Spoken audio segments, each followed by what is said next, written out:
ഒളിച്ചിരുന്നേ ഒന്നിച്ചൊളിച്ചിരുന്നേ മുറ്റത്തെത്തും തെറ്റിപ്പൂവിൽ ഒളിച്ചിരുന്നേ മിണ്ടിപ്പറഞ്ഞേ എന്തോ മിണ്ടിപ്പറഞ്ഞേ ചുറ്റിപ്പായും. സത്യത്തിൽ രാജലക്ഷ്മിയുടെ പാട്ട്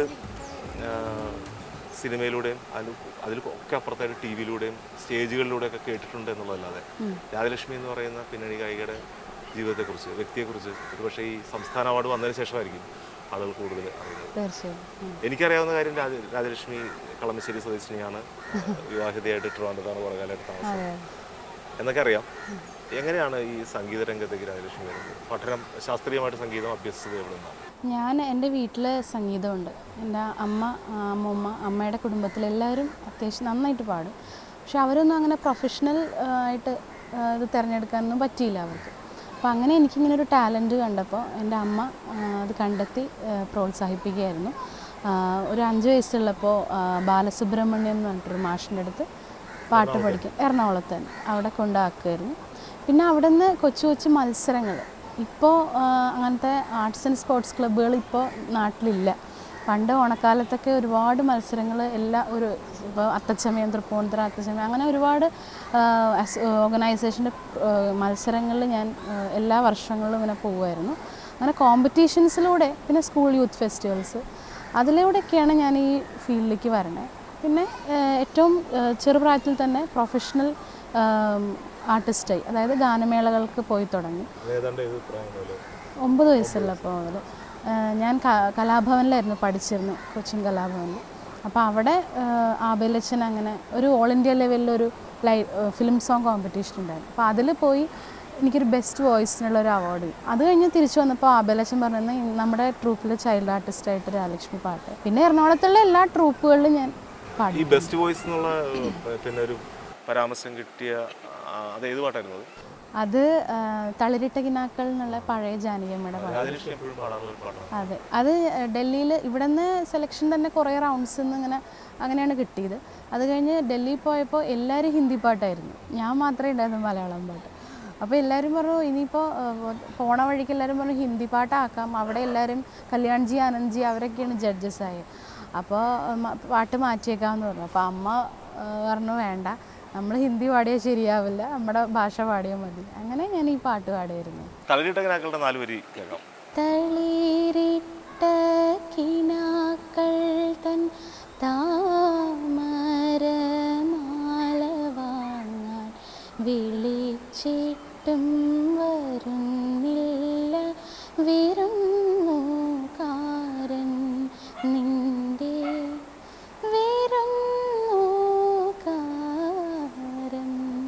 ഈ പാടി തുടങ്ങുന്ന സമയത്ത് പ്രത്യേകിച്ചും ചലച്ചിത്ര ഗാനങ്ങളോട് താല്പര്യമുള്ള ആളുകൾക്ക് ഇന്ന ആളെ പോലെ പാടുക, യേശുദാസിനെ പോലെ പാടുക, എസ് ജാനകിയെ പോലെ പാടുക, വേറെ ജനറേഷനെ ചിത്രയെ പോലെ പാടുക എന്നൊക്കെ പറയുന്നൊരു സ്വഭാവം ഉണ്ടാവും.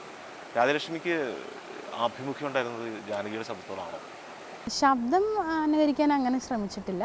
പക്ഷേ ഞാൻ കോമ്പറ്റീഷൻസിനും പിന്നെ എൻ്റെ അമ്മ പാടി ഉറക്കാറുള്ളതൊക്കെ ജാനകിയമ്മയുടെ പാട്ടിലാണ്. അപ്പോൾ അങ്ങനെ ജാനകിയമ്മയുടെ പാട്ടിലോടൊരു, അല്ലാതെ ഞാൻ ഒരു പഴയ ആളായിട്ടൊന്നുമല്ല, അങ്ങനെ കേട്ട് ശീലിച്ചതും കോമ്പറ്റീഷൻസിനൊക്കെയാണ് ജാനകിയമ്മയുടെ പാട്ട് പാടും. പിന്നെ ഇപ്പോഴും ഗാനമേളയ്ക്ക് ഒരു പാട്ടെങ്കിലും ജാനകിയമ്മയുടെ പാടാറുണ്ട്. അപ്പോൾ അങ്ങനെ ജാനകിയമ്മയുടെ കൂടുതൽ ആ സ്റ്റൈലും അവർ ഓരോ ഫീൽ എങ്ങനെ, എക്സ്പ്രഷൻ എങ്ങനെ കൊടുക്കണം, അതൊക്കെ ശ്രദ്ധിക്കുന്നുണ്ടാണ് കൂടുതൽ ഇഷ്ടം. അല്ലാതെ വോയിസ് അങ്ങനെ സത്യത്തിൽ അതല്ലേ സംഭവിക്കുന്നു പലപ്പോഴും ഈ റിയാലിറ്റി ഷോയ്ക്കും. അതുപോലെ ഇപ്പോൾ പൊതുവെ മീഡിയ ഇങ്ങനെ വളരെ ഒത്തിരി ചാനലുകൾ ഇങ്ങനെ വരുന്നു, എല്ലാത്തിലും ഇത്തരം പരിപാടികളുണ്ട്. അപ്പോൾ പലപ്പോഴും വരുന്ന കുട്ടികൾക്ക് ഈ അനുകരണ സ്വഭാവം കൂടുന്നതായിട്ട് രാജലക്ഷ്മി? തീർച്ചയായിട്ടും എനിക്കും അത് തോന്നാറുണ്ട്. കാരണം വെഞ്ചേണോ അറിയാൻ പറ്റുമോ, നമ്മൾ ഈ കോമ്പറ്റീഷനൊക്കെ വിട്ടിട്ട് നമ്മളുടെ ഒരു പാട്ട് ഒരു മ്യൂസിക് ഡയറക്ടറെ ഏൽപ്പിക്കുമ്പോൾ നമ്മുടേതായിട്ടുള്ള കോൺട്രിബ്യൂഷൻ കൊടുത്ത് വേറെ ആരും പാടിയതുപോലെ അല്ല എന്നുള്ളൊരു ഐഡൻറ്റിറ്റി ഉണ്ടാക്കണം. അതാണ് ഒരു സിംഗറിൻ്റെ ഒരു കഴിവെന്ന് പറയുന്നത്.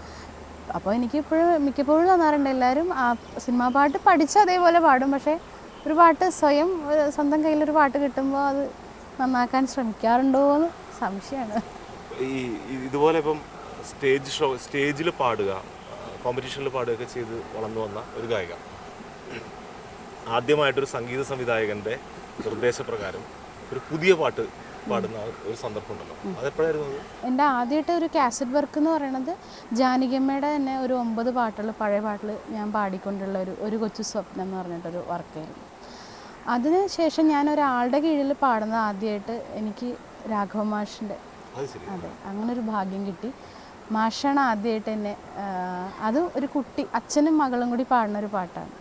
അപ്പോൾ അതിൽ അച്ഛനായിട്ട് ബിജു ചേട്ടനായിരുന്നു, മകളായിട്ട് ഞാൻ. അപ്പം അങ്ങനെ എന്നെ വിളിച്ച് പാട്ട് നേരിട്ട് പഠിപ്പിച്ച് മാഷ അന്ന് രണ്ടുപേരും ഒരുമിച്ച് നിന്ന് പാടിയാണ് ടേക്ക് എടുത്ത്. അച്ഛൻ പാടുകയാണ്, ഇരുമുടിയെടുത്തു പടിയിറങ്ങി പതിയെ വന്നാരോ, എൻ്റെ ചെവിയിലേവം പറഞ്ഞേ പോയി പേടി തോന്നുന്നു, വ്രതമെടുത്തു വരും തൻ്റെ ശ്രിതജനത്തെ കാത്തിടാനായി ഭൂതനാഥൻ ഇരിക്കുമ്പോൾ ഭീതി എന്തിനോ. ഇത് PC അരവിന്ദൻ മാഷ്. കേൾക്കാൻ അവസരം ലഭിച്ചിട്ടില്ല, ഇപ്പൊ കേട്ടപ്പോൾ വളരെ രസകരമായിട്ട് തോന്നുന്നു. ഒരുപാട് സംഗീത സംവിധായകരുടെ കൂടെ, പ്രസിദ്ധരായിട്ട് പലരുടെയും കൂടെ വർക്ക് ചെയ്തിട്ടുണ്ടെന്നുള്ളത് ഞാൻ ഈ അടുത്ത ദിവസം ഒരു മാഗസിനിൽ വായിക്കണ്ടായി. അതൊക്കെ ആരൊക്കെയായിരുന്നു? രാഘവ മാഷ്, അപ്പാർട്ട് ഫ്രം രാഘവ മാഷ് പിന്നെ ആരൊക്കെയാണ്? രാഘവ മാഷ്, പിന്നെ ഞാൻ ഒരുപാട്, ഞാനെന്നല്ല, പാട്ട് ഇഷ്ടപ്പെടുന്ന എല്ലാവരും ആരാധിക്കുന്ന ഒരാളായിരിക്കും രവീന്ദ്രൻ മാഷ്. മാഷിൻ്റെ ഒരു ചെറിയ വർക്ക്, ഒരു ആഡായിരുന്നു അത്. അപ്പോൾ അത് എനിക്ക് പാടാനുള്ളൊരു ഭാഗ്യം ഉണ്ടായി. ആഡിലുള്ള ചെറിയ ജിംഗിൾ, മീസാൻ ഗോൾഡ് എന്ന് പറഞ്ഞിട്ടൊരു ജ്വല്ലറിയുടെ പരസ്യം. അത് എറണാകുളത്ത് തന്നെയുള്ള അഫ്സൽ എന്ന് പറഞ്ഞൊരു കീബോർഡിസ്റ്റ് ഉണ്ട്, ചേട്ടനാണ് എന്നെ വിളിക്കുന്നത്. വളരെ മാഷ് ഒരു വൈകുന്നേരം മുതൽ രാവിലെ വരെ മാഷിൻ്റെ കൂടെ ചിലവഴിക്കാൻ പറ്റി. മാഷിൻ്റെ പുതിയ സിംഗേഴ്സിനെ കുറിച്ചുള്ള അഭിപ്രായങ്ങളും പിന്നെ എന്നെക്കൊണ്ട് പാട്ടൊക്കെ പാടിച്ചു. നല്ല രസമായിരുന്നു അന്ന്. അപ്പോൾ അതൊരിക്കലും മറക്കാൻ പറ്റില്ല. മാഷ് എന്നെ പഠിപ്പിച്ച് അതൊരു പ്രത്യേകതയാണ്. സിനിമയിലേക്കുള്ള പ്രവേശം ഈ അശ്വാരൂഢൻ, അതെങ്ങനെയാണ് സംഭവിക്കുന്നത്? ഞാൻ ട്രാക്ക് പാടുമായിരുന്നു, ഒരുപാട് പാടിയിട്ടുണ്ട്, ചിത്ര ചേച്ചിക്കും സുജാ ചേച്ചിക്കും. ശരിക്കും ഞാൻ ഒരു സിനിമയിൽ വന്ന് അങ്ങനെ പെട്ടെന്ന് സൂപ്പർ ഹിറ്റായിട്ട് അങ്ങനെ വന്നൊരു സിംഗറല്ല. എല്ലാ മേഖലയ്ക്കും ഞാൻ പോയി. സിനിമയിലൊരു സിംഗർ എങ്ങനെയാണോ വരേണ്ടത് ആ രീതിയിലൊക്കെ തന്നെയാണ് വന്നത്. അങ്ങനെയെന്ന് തോന്നുന്നു.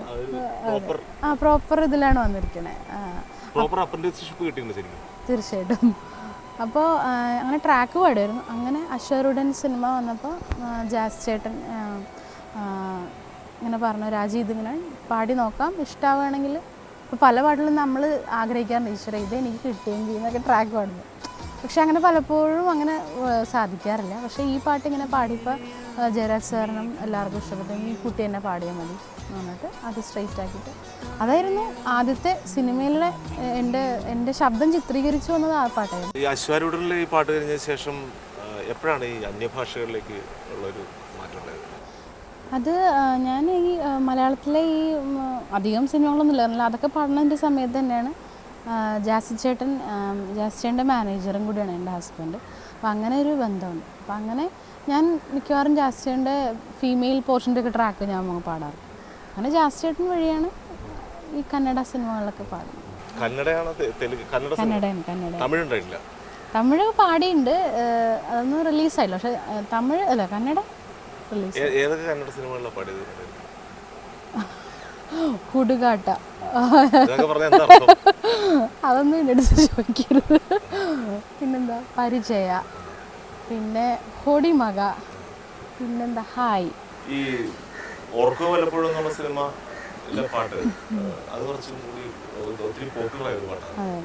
ഞാൻ അശ്വരുടനിൽ പാടിയെന്നുണ്ടെങ്കിലും എനിക്കൊരു playback singer, as A playback singer എനിക്ക് ഒരു ബ്രേക്ക് അല്ലെങ്കിൽ അങ്ങനെ ഒരു ഇത്, ആ പടം അങ്ങനെ എൻ്റെ പാട്ട് അധികം ശ്രദ്ധിക്കപ്പെട്ടില്ല. അശ്വരുടനിൽ സിനിമയിലൊരു പകുതി അങ്ങനെയൊക്കെ ഉണ്ടായിരുന്നുള്ളൂ. അപ്പോൾ ഞാനിങ്ങനെ ഈ ഈശ്വര ഇനിയും എത്ര നാളായി, ഇനി ആരെങ്കിലും എന്നെ വിളിക്കുമോ എന്നിങ്ങനെ വിചാരിച്ചിരിക്കുമ്പോഴാണ് ജയേന്ദ്രൻ ചേട്ടനെ ഞാൻ പരിചയപ്പെടുന്നതും അദ്ദേഹം ഇങ്ങനെ ഈ ഓർക്ക് വല്ലപ്പോഴും എന്ന് പറഞ്ഞ ഫിലിമിൽ എന്നെ പാടിക്കുന്നത്. അത് ശരിക്കും പാടുന്നതിന് മുമ്പ് എനിക്കിതൊരു സിനിമയാണെന്നോ ഒന്നും എനിക്കറിയില്ലായിരുന്നില്ല. പാട്ടിൻ്റെ മൂഡും ഇതെല്ലാം കാര്യങ്ങളും പറഞ്ഞ് പാടിക്കഴിഞ്ഞപ്പോൾ ആ പേപ്പറിൽ ഇങ്ങനെ എഴുതിയിട്ടുണ്ടായിരുന്നു, രചന ഗിരീഷ് പുത്തഞ്ചേരി, സംഗീതം ജയേന്ദ്രൻ, ചിത്രം ഓർക്കുക വല്ലപ്പോഴും. അപ്പം ഞാൻ ഹസ്ബൻഡിനോട് ഏട്ടാ ചിത്രമാണ് സിനിമയാണോ എന്ന് പറഞ്ഞു. അങ്ങനെയാണ് അതൊരു സിനിമയാണെന്ന് പറയുന്നത്. അപ്പോൾ എനിക്ക് ഭയങ്കര സന്തോഷമായി. തന്നെയല്ല, പാട്ട് ഇറങ്ങിയപ്പോഴും ഒരുപാട് പേര് നന്നായിട്ടുണ്ട് രാജി, ശബ്ദം നന്നായിട്ടുണ്ടെന്നും അങ്ങനെ കുറേ നല്ല കമൻസ് കിട്ടി. കുറച്ചും കൂടി എനിക്ക് നല്ല അവസരങ്ങളും എല്ലാം കിട്ടി. ഈ ഓർക്കുക ഡ്യുവറ്റ് ആയിരുന്നു. ഞാനും ആനന്ദ് എന്ന് പറഞ്ഞിട്ടൊരു പുതിയ നല്ല മാമ്പൂ പാടം പൂത്തടി പെണ്ണി കുഞ്ഞു മഞ്ഞ കിളിക്കണ്ണി കണ്ണാരെ മഞ്ഞണിഞ്ഞ മാൻ കുരുന്നേ. ഈ കുട്ടിസ്രാങ്ക് എന്നുള്ള സിനിമയായിട്ട് ബന്ധപ്പെട്ട ഒരു കാര്യം എഴുതി കണ്ടായിരുന്നു. എന്താണ് ശരിക്കും സംഭവിച്ചത്? കുട്ടിസ്രാങ്കിൽ ഞാനിങ്ങനെ ഈ ഓർക്കുക വല്ലപ്പോഴൊക്കെ പാടുന്നതിന് മുമ്പാണ് ഞാൻ എറണാകുളത്ത് സാംജി എന്ന് പറഞ്ഞൊരു അങ്കിളുണ്ട്. സാംജി അങ്കിൾ എന്നെ ഒരു മ്യൂസിക് ഡയറക്ടറാണ്. അദ്ദേഹം എന്നെ കുറേ ചാൻസസ് ഒക്കെ തന്നിട്ടുണ്ട്. അപ്പോൾ എൻ്റെ അടുത്ത് ഇങ്ങനെ പറഞ്ഞു, രാജി ഇങ്ങനെ ഷാജിയൻ കരൺ സാറിൻ്റെ കുട്ടിസ്രാങ്കിൻ്റെ റീ റെക്കോർഡിങ് നടക്കുകയാണ് ഇവിടെ. ഐസക് തോമസ് കൊട്ടുകാപ്പള്ളി സാറാണ് അതിൻ്റെ മ്യൂസിക്. രാജി ഒന്ന് വരണം, കുറച്ച് ഹമ്മിങ്ങും അങ്ങനെ പാടണം. അപ്പോൾ ഞാനിങ്ങനെ സാധാരണ കോളേജിൽ പോകുമ്പോൾ നേരെ കോളേജിൽ നിന്നിട്ട് നേരെ സ്റ്റുഡിയോയിൽ പോകും, ഇങ്ങനെ വർക്ക് ഉണ്ടെങ്കിൽ അങ്ങനെ ഒരു കാഷ്വലായിട്ട് പോയതാണ്. പക്ഷേ എനിക്ക് ഇത്ര വലിയൊരു സിനിമയാണെന്നോ ഇതിങ്ങനെ നാഷണൽ ലെവലിലൊക്കെ ശ്രദ്ധിക്കാൻ പോകുന്ന പടം അങ്ങനെയൊന്നും എനിക്കറിയില്ലായിരുന്നു. ഞാൻ കുറേ ഹമ്മിങ്സ് പാടി, പിന്നെ കുറച്ച് അതിൽ ഈ ചവിട്ട് നാടകമായിരുന്നല്ലോ ഒരു ഇത് മുഴുവൻ. അപ്പോൾ അതിൽ 2 പദങ്ങളുണ്ടായിരുന്നു. അത് ട്രഡീഷണൽ ലിറിക്സാണ്. അത് പഠിപ്പിക്കാൻ കുറച്ച് ആൾക്കാരൊക്കെ വന്നിട്ടുണ്ടായിരുന്നു. ഈ ചവിട്ട് മാഘചന്ദിര രൂപാമണി മാഘചന്ദിര രൂപാമണി எனது மங்கை தங்கமே மரதக மனமே எனது மங்கை தங்கமே മരതക മനമേ. ആ സിനിമ കണ്ടിറങ്ങുമ്പോൾ ഏറ്റവും കൂടുതൽ ഓർത്തിരുന്ന ഒരു കാര്യം ഈ പാട്ടാണ്. പാടിയത് രാജലക്ഷ്മി എന്ന് പറഞ്ഞത് ഇപ്പോഴാണ് സന്തോഷമായി. ഇപ്പം ഇതിൽ കൂടെയും ഒരുപാട് പേര് അറിയുമല്ലോ.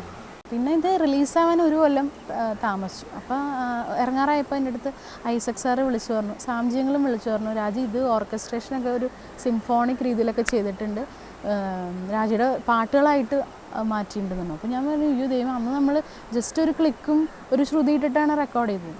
അപ്പോൾ ഞങ്ങൾ CD ഒക്കെ വാങ്ങിച്ചു കേട്ടു.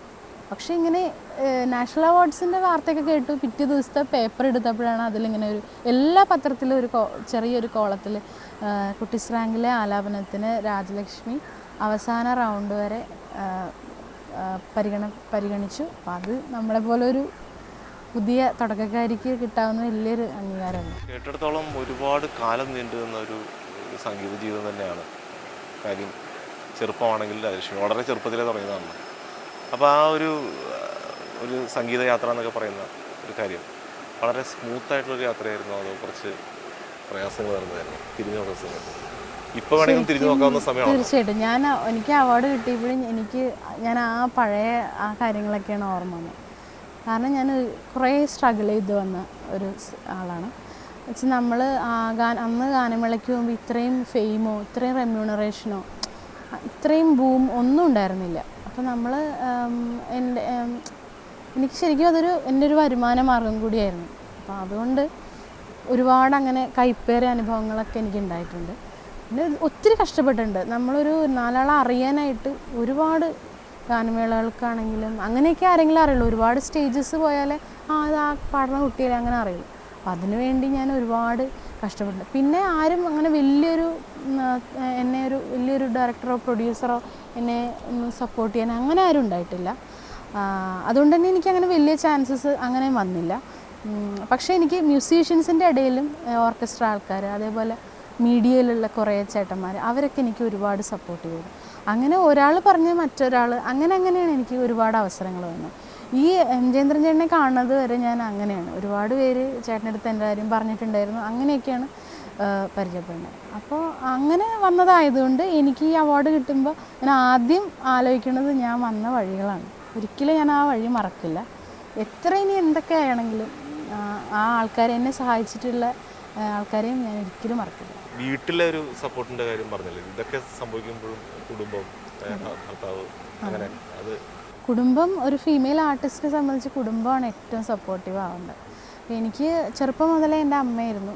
പിന്നെ കല്യാണം കഴിഞ്ഞപ്പോൾ എല്ലാവരും ഇങ്ങനെ ചോദിക്കണ്ടായിരുന്നു, ഇനിയിപ്പോൾ രാജലക്ഷ്മി ഇതൊക്കെ അവസാനിപ്പിക്കുമായിരിക്കും അല്ലേ, അല്ലെങ്കിൽ അതേപോലെ കിട്ടില്ലല്ലോ അങ്ങനെ ആൾക്കാർ.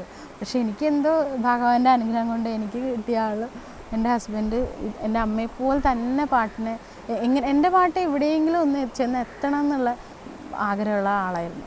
ഈ അവാർഡ് കിട്ടിക്കഴിഞ്ഞപ്പോൾ സാധാരണ ഇതിൽ എല്ലാവരോടും ചോദിക്കാറുള്ളത്, അപ്പോൾ എല്ലാവരും പറയും ഇങ്ങനെ അത് കൂടുതൽ ഉത്തരവാദിത്ത ബോധം ഉള്ളവനാക്കുന്നു അല്ലെങ്കിൽ ഉള്ളവളാക്കുന്നു എന്നൊക്കെ പറയും. അവാർഡ് ഒരുപാട് തിരിഞ്ഞു നോക്കലിനെ പ്രേരിപ്പിക്കുന്നതായിട്ട് രാജലക്ഷ്മി പറഞ്ഞു. ഇതിലൊക്കെ ഒക്കെ അപ്പുറത്തേക്ക് ഈ അവാർഡ് ആദ്യമായിട്ട് ഉണ്ടാക്കിയിട്ടുള്ള ഒരു ഫസ്റ്റ് അവാർഡ് കിട്ടി എന്നുള്ളൊരു വാർത്ത ഇങ്ങനെ വരുമല്ലോ, അപ്പം ഉണ്ടായ ഒരു ഫീലിംഗ് എന്താണ്, ഇപ്പം എങ്ങനെയാണ് അതിനെ നോക്കിക്കാണുന്നത്? ഇനിയുള്ള ഈ അവാർഡിന് ശേഷമുള്ള രാജലക്ഷ്മിയുടെ ഒരു കലാജീവിതം എങ്ങനെയായിരിക്കും? കഷ്ടപ്പെട്ടതിന് എനിക്ക് കിട്ടിയൊരു അച്ചീവ്മെൻ്റ് എന്നാണ് ആദ്യം ഞാൻ കണക്കാക്കണത്. ഒരു സ്റ്റേറ്റ് അവാർഡ് എന്ന് പറഞ്ഞാൽ അങ്ങനെ ഒരു നിസ്സാര കാര്യമായിട്ട് തോന്നണില്ല എനിക്ക്, എന്നെപ്പോലുള്ള ഒരാൾക്ക്. അതുകൊണ്ട് ഞാൻ കൂടുതലും എനിക്ക് കിട്ടിയ അച്ചീവ്മെൻ്റ് തന്നെയാണ്. ഞാൻ ഇത്രയും കഷ്ടപ്പെട്ടതിന് എനിക്ക് ഈശ്വരൻ തന്നതാണ്, എല്ലാവരുടെ അനുഗ്രഹം കൊണ്ട്. ഒപ്പം ഇതിൻ്റെ ഉത്തരവാദിത്തങ്ങളെക്കുറിച്ചും അറിയാം. അപ്പോൾ രണ്ടും ഞാൻ മനസ്സിലാക്കി തന്നെ മുമ്പോട്ട് പോകാൻ തന്നെ. ഈ പാട്ട് പാടുന്ന ആൾക്കാർ ഇൻ്റർവ്യൂ ചെയ്യുന്ന സമയത്ത് എനിക്കിഷ്ടമുള്ള പാട്ട് പാടിപ്പിക്കുക എന്നുള്ള സ്വാർത്ഥതയാണ്. അതനുസരിച്ച് രാജലക്ഷ്മി ഒരു പാട്ട് പാടണം, അത് ഈറനെടുത്തുകൊണ്ട് അമ്പരം ചുറ്റുന്നതാണ് പറയുന്നത്. തീർച്ചയായിട്ടും. ഈറനോടൊത്തും കൊണ്ടമ്പരം ചുറ്റുന്ന ഹേമന്തരാവിലെ വെൺമുകിലേ, കണ്ണീരിൽ മുങ്ങിയോരൻ കൊച്ചു കിനാവുകൾ എന്തിന് ശ്രീകോവിൽ ചുറ്റിടുന്നു വൃഥാ, എന്തിനീ